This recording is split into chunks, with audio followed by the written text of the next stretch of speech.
இப்போ இந்த ஜாதகர் நம்ம யாரோ ஒருத்தருக்கு ஜாதகம் பார்க்குறோம். அவருக்கு வந்து செவ்வாய் கேது இணைவு இருக்குன்னு வச்சுக்கோங்களேன்.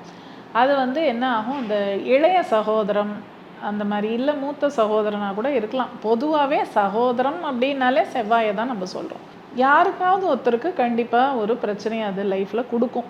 இப்போ சப்போஸ் இவர் ஒரே குழந்தை தான். இவருக்கு அப்புறம் யாரும் குழந்தைங்களே வீட்ல இல்லன்னா பிரச்சனை இல்ல. ஆனா, இவருக்கு அப்புறம் ஒரு குழந்தை சப்போஸ் அவங்க அம்மாக்கு வந்து மிஸ்கேரேஜ் ஆயிடுச்சு, அபார்ஷன் ஆயிடுச்சு.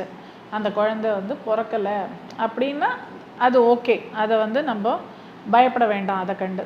சப்போஸ் அது மாரி எதுவுமே ஆகல, இவருக்கு ஒரு சகோதரனோ, சகோதரியோ இருக்காங்க அப்படின்னா, 12 வயசுக்குள்ள இருந்தா தத்து குடுத்து வாங்கிடணும். அந்த சகோதரன்ங்கிற குழந்தைய வந்து தத்து குடுத்து வாங்கணும்.